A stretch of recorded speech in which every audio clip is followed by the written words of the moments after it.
Hey everybody, happy Wednesday. Mark Causey here from Black Cat Comics in rockin Milpitas. Every Wednesday is New Comic Day, and I like to give you some great reasons to go to black-cat-comics.com and pick up something fun to read. It's a big, exciting week. Lots of stuff that's fun to read. Really wide range of fun stuff this week. A lot of fun things to talk about. This guy is obviously Book of the Week. This is Batman Fortnite number...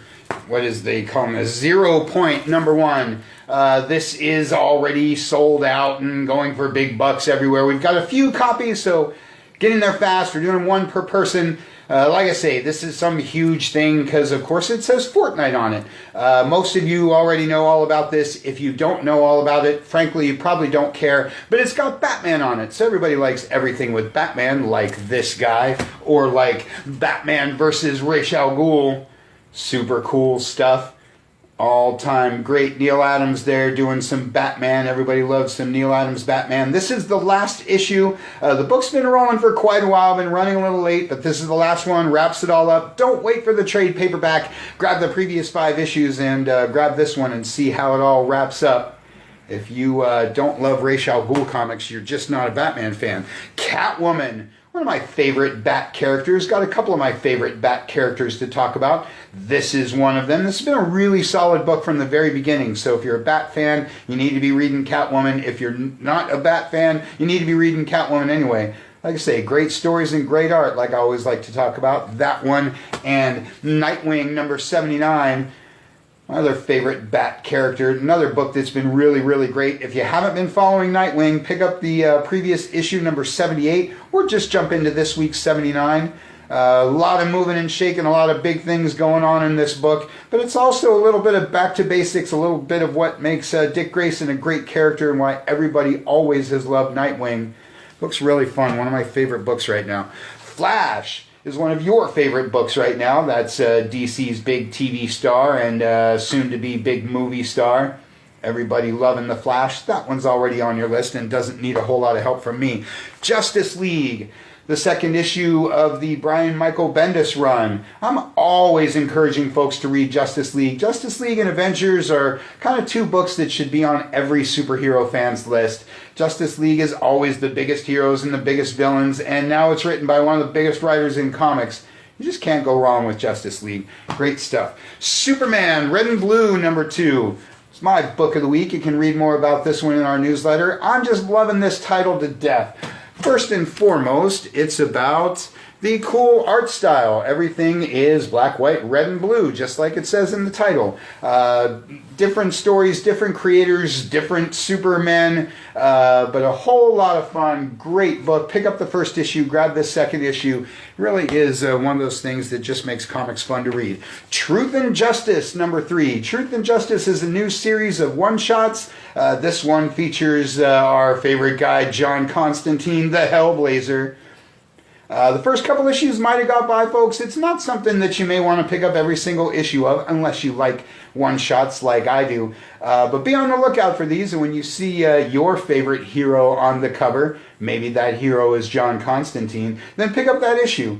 Like I say, I love me some self-contained first issue, single issue stories. And Mad Magazine, the all-time great, all-time classic, stemming out of EC Comics from back in the 1950s. Of course, DC has been their publisher for decades. And everybody loves Mad Magazine. Doesn't come out very often, but when it does, I always like to say, hey, pick up Mad Magazine. Have a few laughs this week, because there's not enough laughs in the world these days.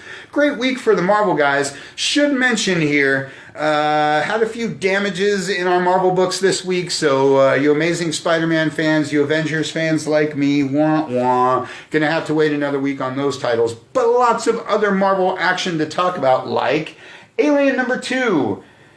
Yes, Marvel is doing Alien and Predator, and Disney has gotten all the 20th Century Fox franchise stuff, so Marvel didn't waste any time incorporating that into the comics. There's a little bit of a legal mumbo-jumbo going on with the Predator stuff right now, but this is the second issue of Alien. Nothing more sci-fi horror than Alien. And I'm really excited to see all this stuff being incorporated into the Marvel Universe. That's really fun.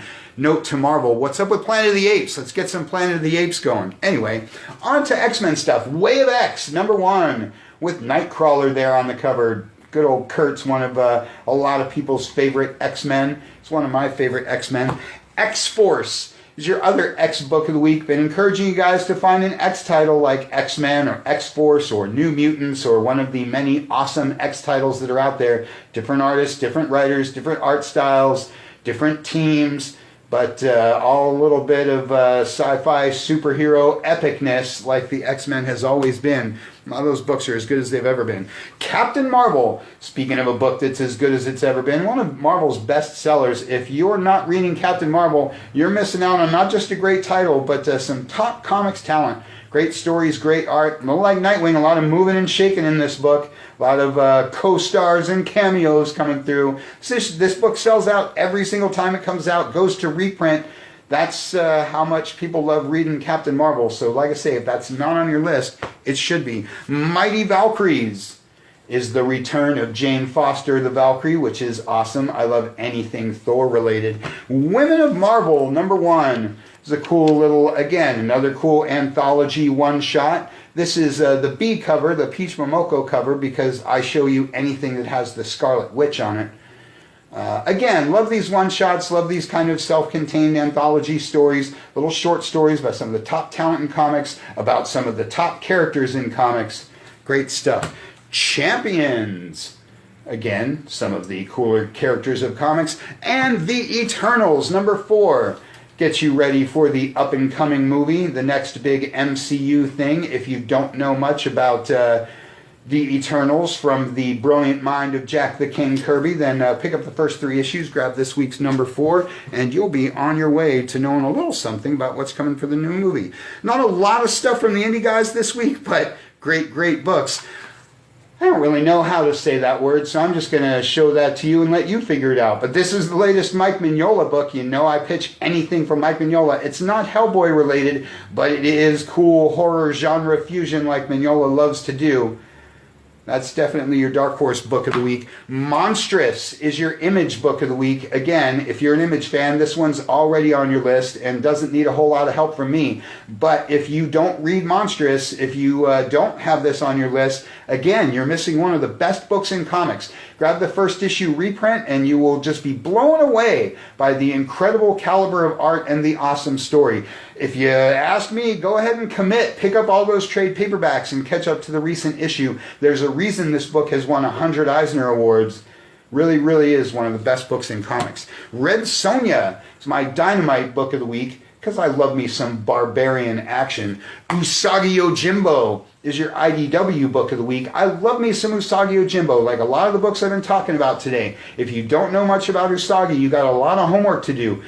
Pick up the recent first trade paperback that reprints the old school original Fantagraphics stuff, or just grab the current volume 1 for this run, or just jump into the latest issue. There's really nothing in comics like Usagi Yojimbo. It's a little bit all ages, a little bit anthropomorphic, a little bit samurai action, a little bit of everything goes on in this book in a brilliant, brilliant way. Stan Sakai is one of the top talents.